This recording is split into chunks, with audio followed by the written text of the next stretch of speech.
November 2024, the Federal High Court in Lagos convicted and handed 4 drug kingpins various terms, totaling 28 years with hard labor.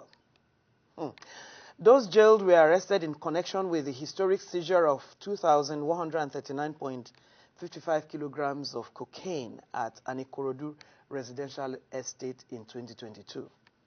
Just a few weeks after, a Nigerian businessman who has been resident in Brazil for about 35 years returned with ingested cocaine in his stomach. Within the same period, the National Drug Law Enforcement Agency, NDLEA, intercepted a UK-bound cocaine pentazocine consignment in Lagos, 3.1 million pills of opioids in Kano, 2,777 kilograms of cannabis in Lagos and Edo states.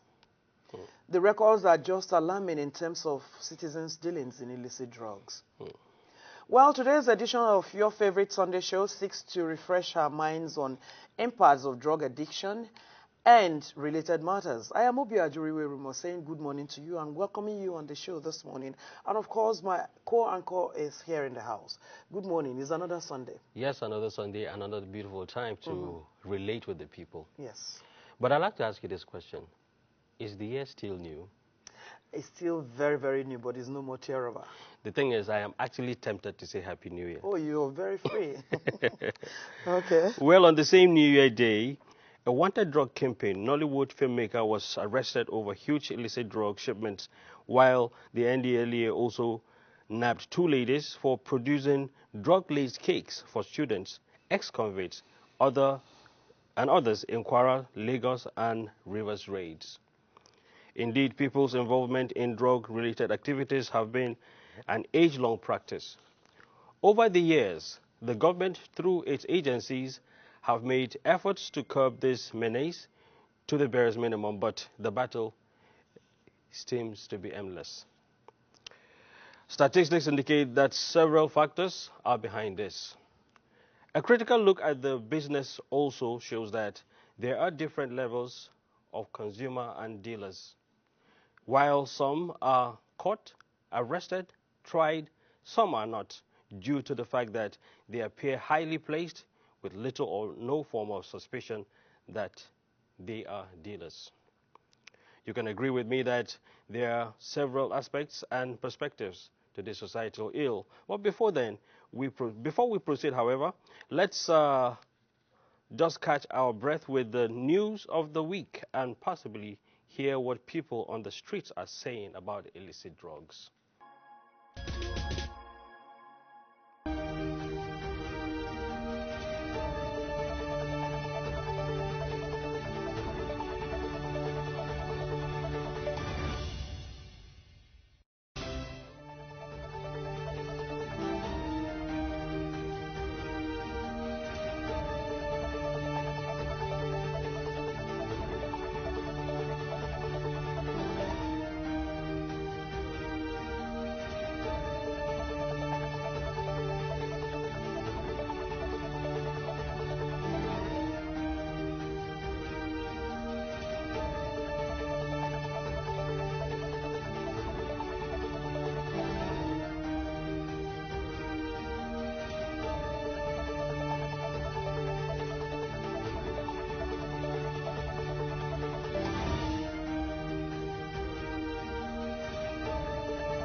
I've been addicted to a particular behavior that cost me a lot.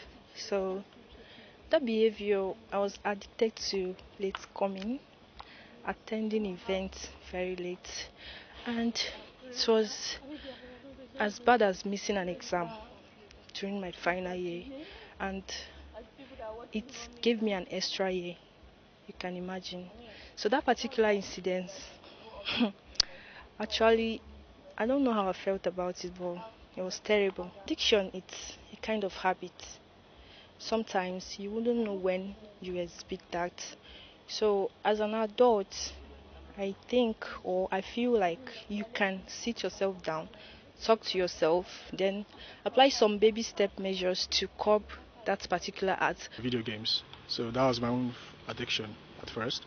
And how I actually battled it was getting myself engaged in other activities, doing other stuff, and then trying hard not to actually think of video games. Wrote novels, wrote articles, wrote scripts, so it just kind of made my mind, like it kind of like removed my mind from gaming. I love to go out a lot, like I love to have fun with my friends and all of that. I don't know if it's addiction per se, but that's what I love to do, and I did it too much. Addiction is when you do it excessively. I just had to try to balance it. Okay, this is where education comes in. This is when I should read. This is when I should go out, and then gradually start reducing. I'm still in the process. I'm addicted to TikTok, sadly.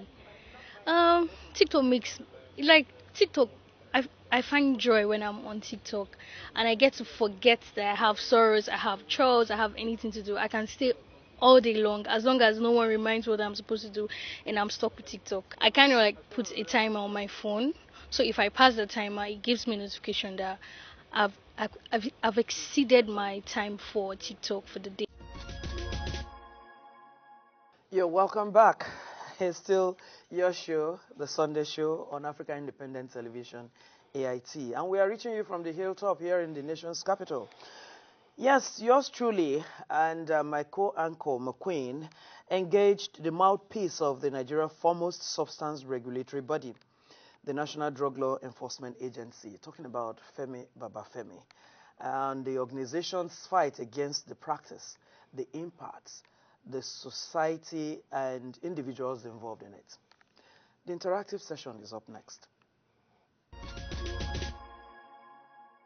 It's still the Sunday Show on your station, Africa Independent Television, AIT. My name remains Obi Ajuru, and this morning we are taking a look at addiction. What are you addicted to doing? For me and my colleague, McQueen Joseph, he's addicted to talking. Well, I'm also addicted to talking. I actually talk for a living.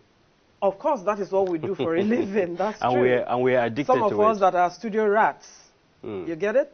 So welcome once again, McQueen. And this morning we have a very special guest. In fact, the right person to talk about this is the spokesperson of the NDLEA.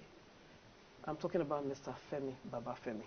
Glad to have you join us. Thank you, Herenta. You're very welcome. So once again, I want you to begin by defining for us and every other viewer out there what addiction means as our topic for today.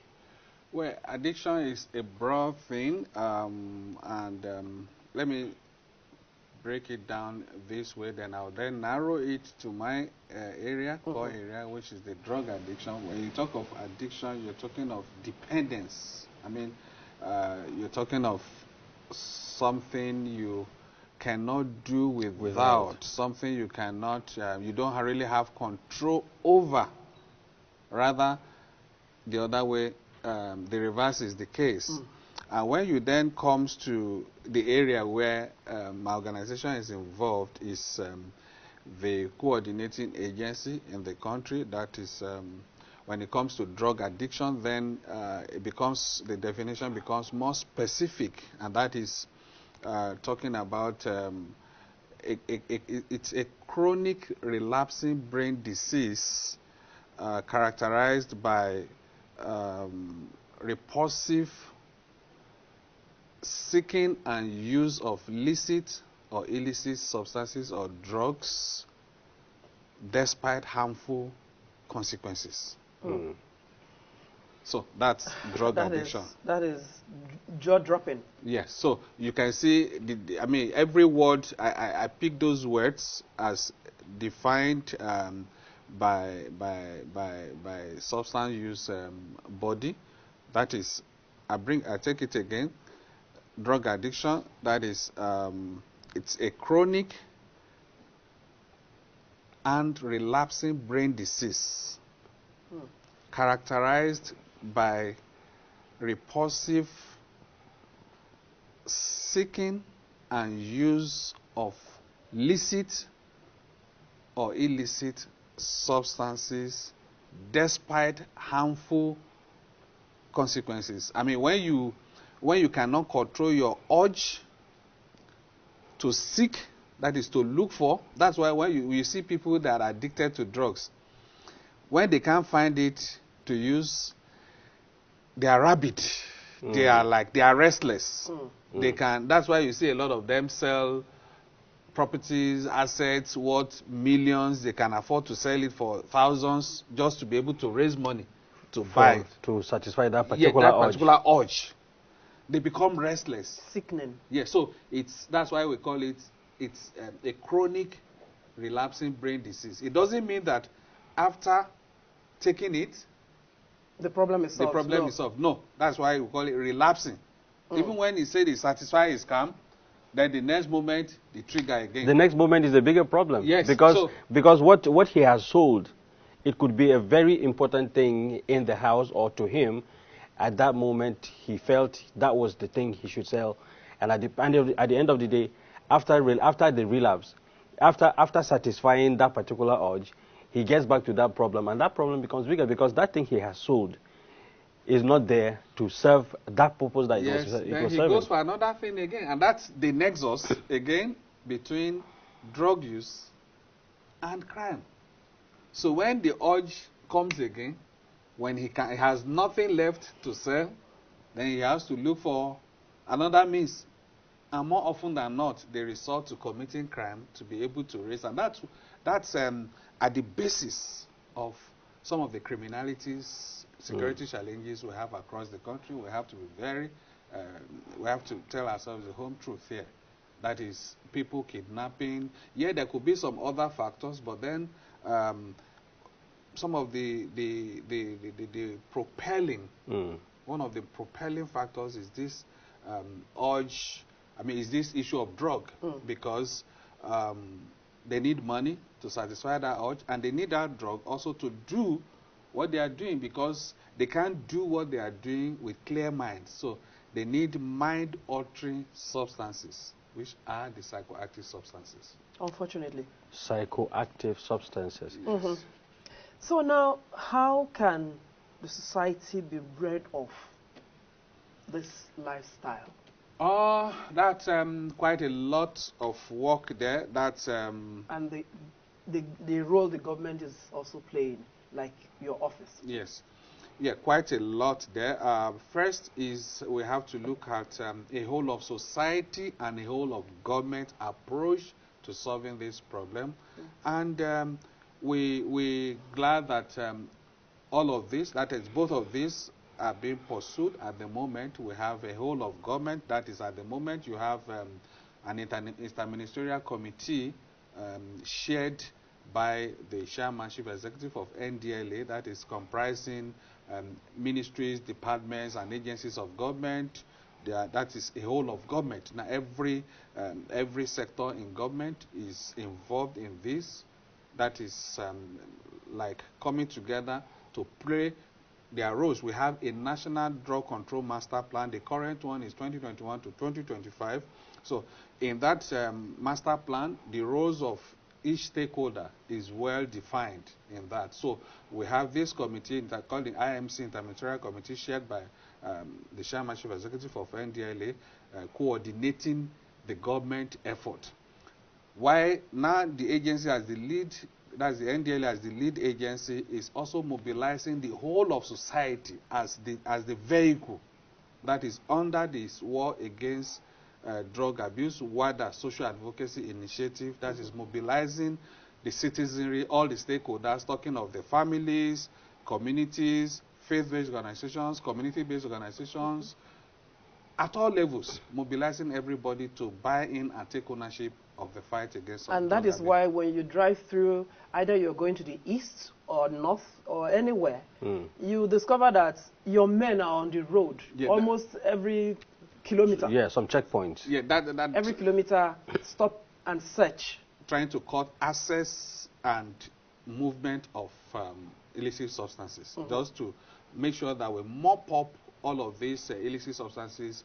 You can see the volume, the volume of illicit substances that the agency in the last 3 years, we're talking of well over 7.6 million kilograms of assorted illicit substances. That's just visualized more than 250 long trailers, 40-foot trailers put together, loaded with illicit substances. Just imagine what that volume would have, the harm that would have done in our communities, on our streets, in our cities, if that had been allowed so those are the things being mopped up by the agency. But then, beyond that, one of the things we have done is to go to the source, where these things are coming from, the forest. Like the cannabis. Yes, I see. You see what happened. My state, Delta. Yes, you see what happened in Imo just last weekend, where men, because these people, the moment they know that NDLA is everywhere across in all the cities, they try to relocate to their villages to go and set up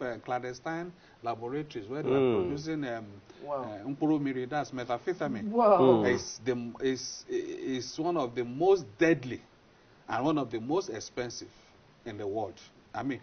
Meth from Nigeria in some places costs as much as $500,000-$600,000 per kg. And it is made in Nigeria. They produce, our people produce. Like the man, the Baron we arrested just this last weekend, was doing that. He actually went to South Africa to learn that, and when he was under investigation in South Africa, he fled to Nigeria, but then came under. He started set up in Nigeria, but then soon after he came under the radar of the agency, and the agency began to track him. And fortunately for us, he relocated to the village where he had a very big, expansive compound, mansion, and where the business was going on. At the same time, he had his own base where he was actually living with his family in Port Harcourt. Do you understand? But but the agency was able to track. He didn't know there was a searchlight aimed on him. Of course, and we have quite a number of that. The good thing is, I'll tell you that indeed the leadership of the agency is well on top, very much on top of the situation in Nigeria today, and where the agency had been well bolstered with capacity and capability to track all of these things, all of these people, and take them out. Because I wanted to ask, how safe are your men? Definitely, especially these ones in every checkpoint. You can see just yesterday, the chairman, chief executive of the agency, General Mawa, also added another thing to it by saying, henceforth, we're deploying body cameras for strategic operations. Deploying technology, yeah. What that means is, from wherever location they are, there is a control room where all the activities are being monitored. Because they are wearing body cams. And so if there is need for reinforcement, there is, like every minute, every second, and I can tell you, like you said, I was telling you that how General Marwa actually monitors and gets involved in some of them. All of these operations, I'll tell you, as busy as he is, he's on top of the game every minute, every second. He approves, he follows up, and he monitors everything on his phone, on his iPad, on everything. So he's on top of this game. Don't forget, before we deviate fully on how do we get all of these, I just spoke about one, that was the issue of a whole of society and a whole of government. And we also, another thing is prevention. Yes. Prevention, somebody did say that an ounce of prevention is worth a pound of cure. An ounce of prevention is worth a pound of cure. So meaning that in our own local language, prevention is better than cure. So, and that is why the agency is very much interested in that, because if you look at the 2018 survey report, drug use survey report that was published, out of the 14 point, we have 14.3 million Nigerians abusing, that report says abuse illicit substances. if we say we have a population of 230 million people, meaning that you still have about 215 million others who are not abusing illicit substances. We cannot fold our hands and allow those ones to, slip into the basket. So we have to face them, ensure that they are well equipped with the right information, with the right knowledge, so that they don't fall into the temptation of going into substance abuse. So, and the whole, how do we do? We have to raise awareness. And what you are doing, what your station, what your platform is providing now is raising. I was going to ask that question. What's your relationship with NOA? Apart from that, you talked about society. Yes. I think it's also important to talk about the role of the family in the course of this. Absolutely, the family. I was going to come to all of that. The family is very key, because that's actually where the problem starts from. Honestly, that's where the problem starts from. Lack of parenting. Quite a lot of parents are no longer parenting. When you and I were growing up, there are a lot of things we cannot do. But these days, quite a lot of parents are no longer intentional. They no longer have the time to check changes in the habits and behavioral changes in the lives of their children. They no longer care about what their children eat or drink. They no longer care about the friends their kids keep outside. They don't even care about what's in the backpack. The time they go out and come back to the house. Come in, they don't even care about what is inside the backpack that these young people come back home. Some of these young people also form the habit of staying indoor. And their parents are happy with that. Oh, he's always indoor. No, quite a lot of things. He's doing a lot. Because these are Gen Zs and millennials. They are internet kids. So they spend a lot of their time on the internet. So from the home, again, you see a lot of parents are already, they themselves are bad influences on their kids. Apart from that, there is the issue of the genetics factor. Some families, they have that disposition. They have that in their gene, alcoholic, a lot of when you drink in presence of your children, and again, smoke cigarettes in presence of the children, do all kinds of another person things. Says that when you start with a drink, you take a drink, then the drink takes a drink, and then the drink takes your life. Wow. You start with a drink, and the drink takes a drink, and the drink takes your life. Wow. That is, you start probably with beer, tobacco, then after a while, it can't satisfy you. Then you move to gin, you move to cannabis, tramadol, opioids, you move to other higher things, you start combining, and before you know it, your life is gone.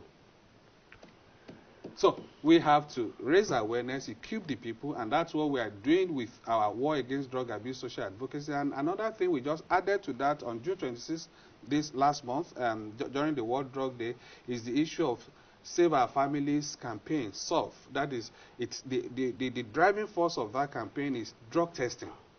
Now the agency has test kits that families can use in homes. Oh. Yes. Test kits that families can use at home. We have that in all our commands across the country, can detect up to 15 illicit substances, drugs. So parents, just like you do sugar test at home, you can now use the NDLA test kits in your houses, in your homes. When the kids, the whole essence of that is not to, punish your kids. The whole essence is that you detect early. And when you detect early, that facilitates early treatment. Because don't forget that addiction that we talked about. It's the tail end of this problem. That's it. It starts from the beginning, experimenting, then becomes habitual, then dependence, and then addiction. So when you detect early, treatment is more effective. Effective and easier. Easier and less expensive. Again, because again, a survey. A study conducted had shown that a pound or $1 spent on prevention is worth $10 spent on treatment and law enforcement. That is because don't forget that in treatment you have to. That's why the people that talk about legalizing cannabis and blah blah blah. And we do say one of the arguments we put forward is, if you want to generate, because the strongest argument there is, we can make, there is a huge multi-billion-dollar market out there. Cannabis. Yes, we can make so millions of dollars revenue from the sale, from the export of this. Legalize it.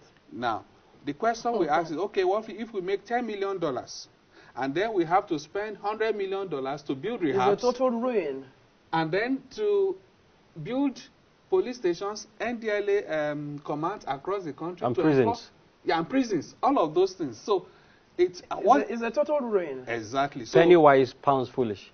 Exactly. So that's, you asked about the family. So that's why this campaign targets the family, because that's the smallest units of the society where more often than not this problem grows from or starts from. So we target that and to ensure that the families are well equipped with the right information and they do the right thing. And that's the whole essence of that drug testing thing that we said, the initiative.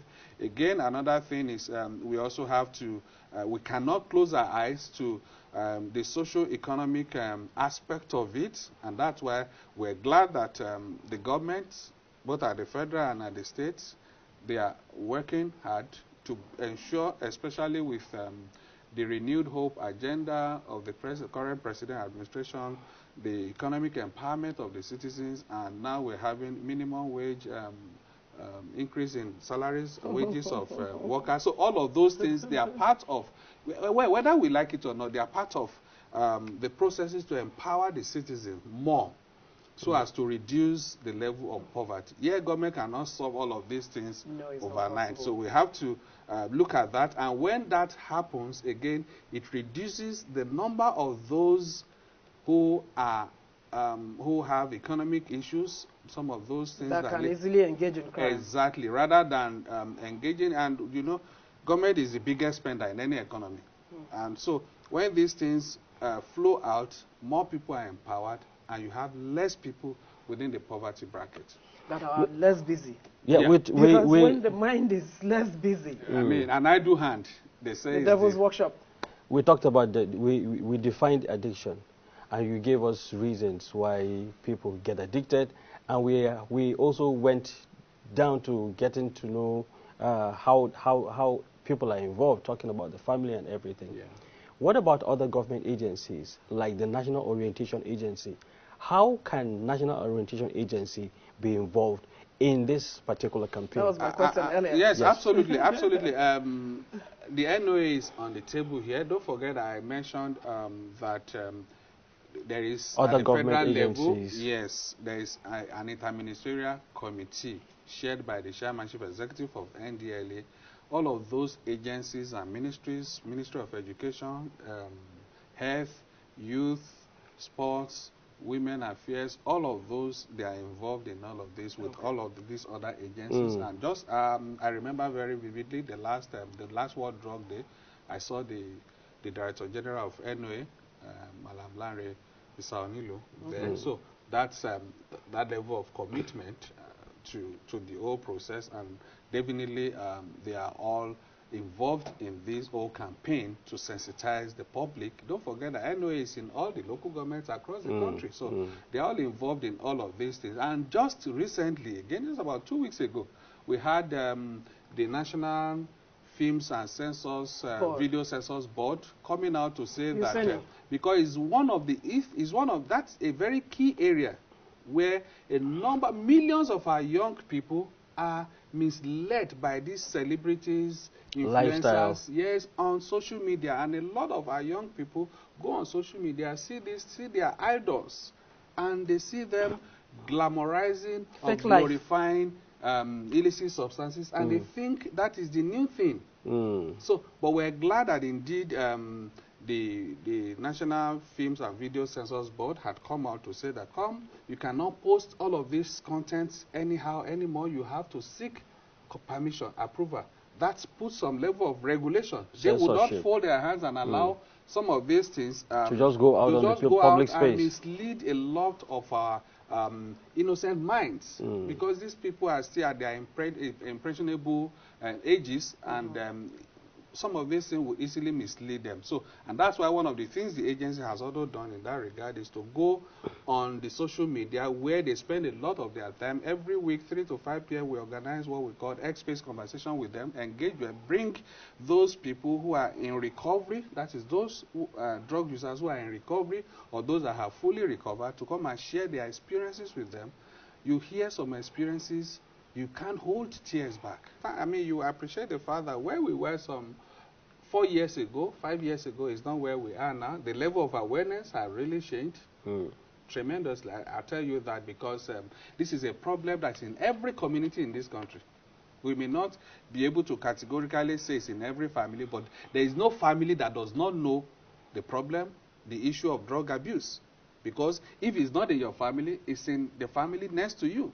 So it's something that it's everywhere. So, and now with the activities of the agency, everyone now knows that indeed this is a real time danger. So now, first we have to galvanize awareness about it, and we are glad. And another thing, we're also glad that indeed the government, the president himself, is well seized of this problem.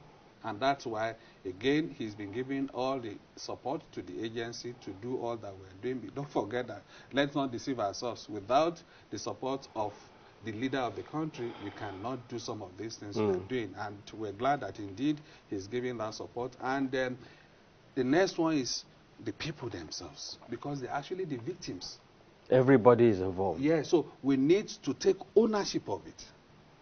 I mean, whatever, like what we're doing now, you making your own contribution. As a journalist, as a media house, you're making your own contribution by making use of your platform to sensitize the people. So the same thing we do, we encourage our clergy, our pastors on Sundays, during Sunday school, during their sermons, they should make the issue of substance, drug abuse, a topic to preach to the young people, to the church, their congregation.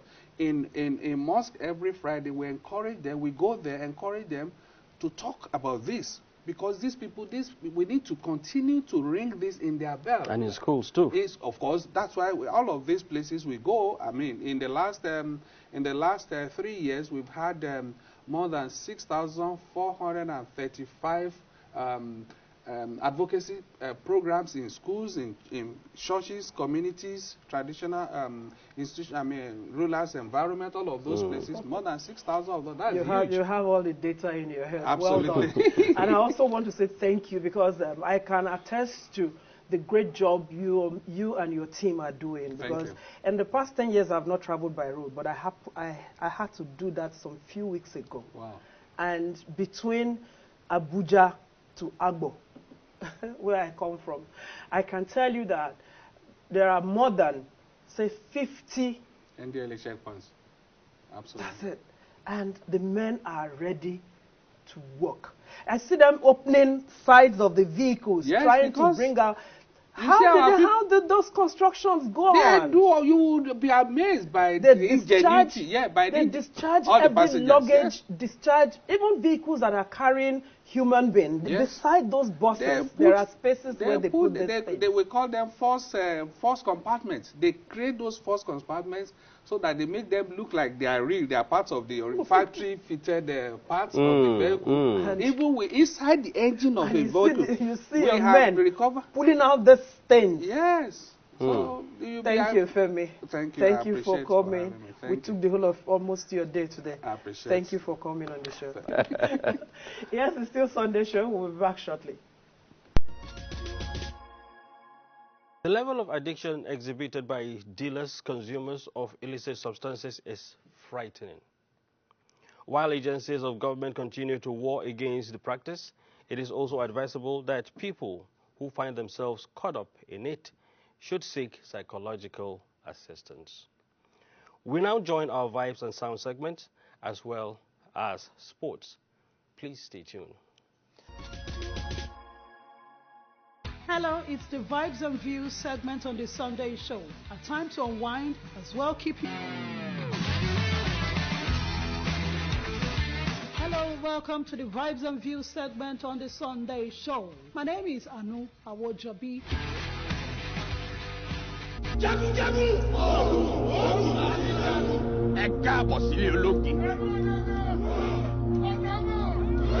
Nigeria's creative industry may look big due to its strong and widespread cultural influence, not just in Africa, but around the world. The hotel industry or the hospitality industry on its own is bigger than what we think it is. But in monetary terms, the figures do not really match up. The creative industry is growing bigger, is contributing to tourism, but the value is contributing, I'll tell you, it's not much. A 2022 National Bureau of Statistics (NBS) report showed that the sector contributed measly 1.2% to the national GDP.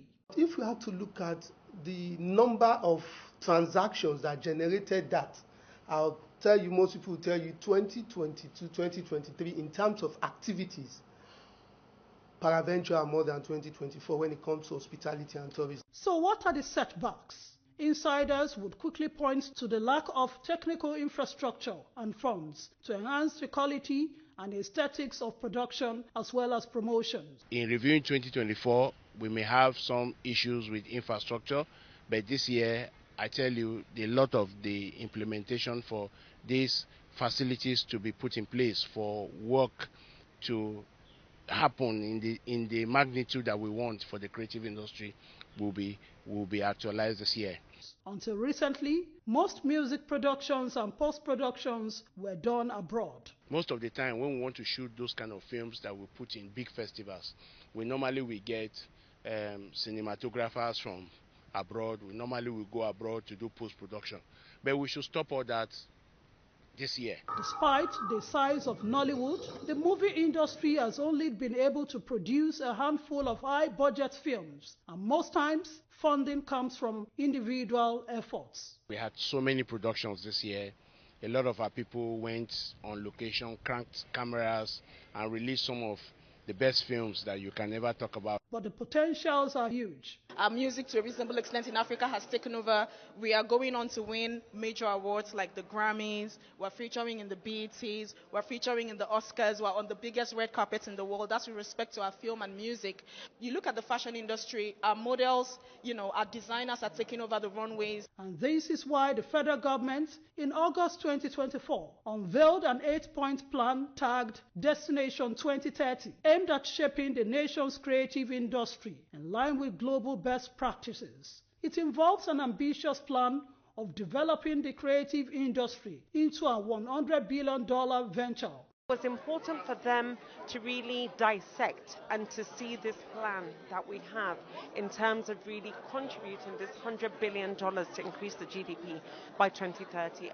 To achieve these objectives require huge investments in publishing, design, visual arts and advertising on a grander scale. But in 2024, what has been prominently visible so far is the theoretical framework as ruled out by Minister Mustawa. I'm engaged in the private sector and I wanted to engage more with the local private sector to give them a vision, this vision that we have. Mr. President really wants us to contribute to an economic expansion and also job creation, a cultural expansion. Without a solid implementation of the master plan for the creative industry, many creatives in Nigeria depend largely on the power of social media to promote their arts. With low budget production capacity, content developers and even some movie producers have been able to create revenue sources for their creative works using YouTube.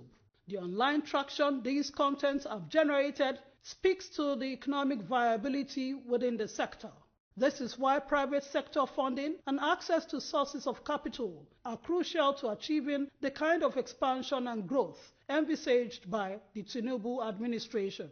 For film, we think that there is not enough space, exhibition space for films.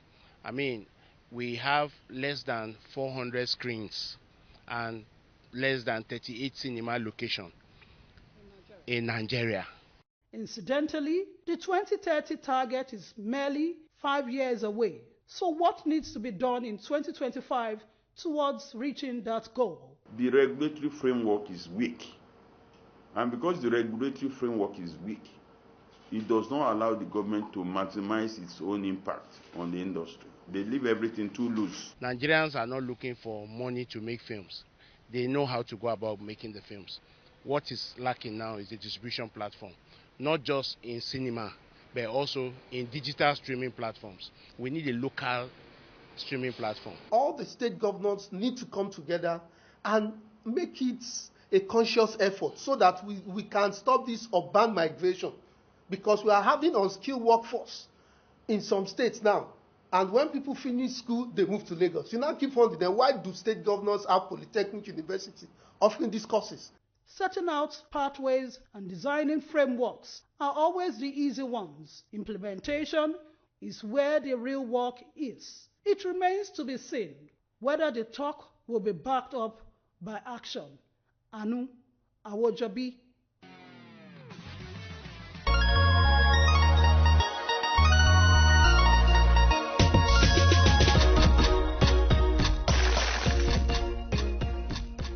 We, this people, on a small and lonely planet, traveling through casual space, past aloof stars, across the way of indifferent suns, to a destination where all signs tell us it is possible and imperative that we discover a brave and startling truth. And when we come to it, to the day of peacemaking, when we release our fingers from fists of hostility and allow the pure air to cool our palms, when we come to it, when the curtain falls on the minstrel show of hate and faces sooted with scorn are scrubbed clean, when battlefields and coliseum no longer rake our unique and particular sons and daughters up with the bruised and bloody grass to lie in identical plots in foreign lands, when the rapacious storming of the churches, the screaming racket in the temples have ceased, when the pennants are waving gaily, when the banners of the world tremble stoutly in the good, clean breeze, when we come to it, when we let the rifles fall from our shoulders, and children dress their dolls in flags of truce, when landmines of death have been removed and the aged may walk into evenings of peace, when the religious ritual is not perfumed by the incense of burning flesh, and childhood dreams are not kicked awake by nightmares of abuse, when we come to it, then we will confess that not the pyramids with their stones set in mysterious perfection, not the Garden of Babylon hanging as eternal beauty in our collective memory, not the Grand Canyon kindled into delicious color by western sunset, nor the Danube flowing its blue soul into Europe, not the sacred peak of Mount Fuji stretching to the rising sun, neither Father Amazon nor Mother Mississippi, who without favor nurture all creatures in the depths and on the shores. These are not the only wonders of the world. When we come to it, we, this people, on this minuscule and kithless globe, who reach daily for the bomb, the blade, the dagger, yet who petition in the dark for tokens of peace. We, this people, on this moat of matter, in whose mouths abide cankerous words which challenge our existence, yet out of those same mouths can come songs of such exquisite sweetness that the heart falters in its labor and the body is quieted into awe. We, this people, on this small and drifting planet, whose hands can strike with such abandon that in a twinkling life is sapped from the living, yet those same hands can touch with such healing, irresistible tenderness that the haughty neck is happy to bow and the proud back is glad to bend. Out of such chaos, of such contradiction, we learn that we are neither devils nor divines. When we come to it, we, this people, on this wayward floating body, created on this earth, of this earth, have the power to fashion for this earth a climate where every man and every woman can live freely without sanctimonious piety and without crippling fear. When we come to it, we must confess that we are the possible. We are the miraculous, the true wonder of this world. That is when, and only when, we come to it.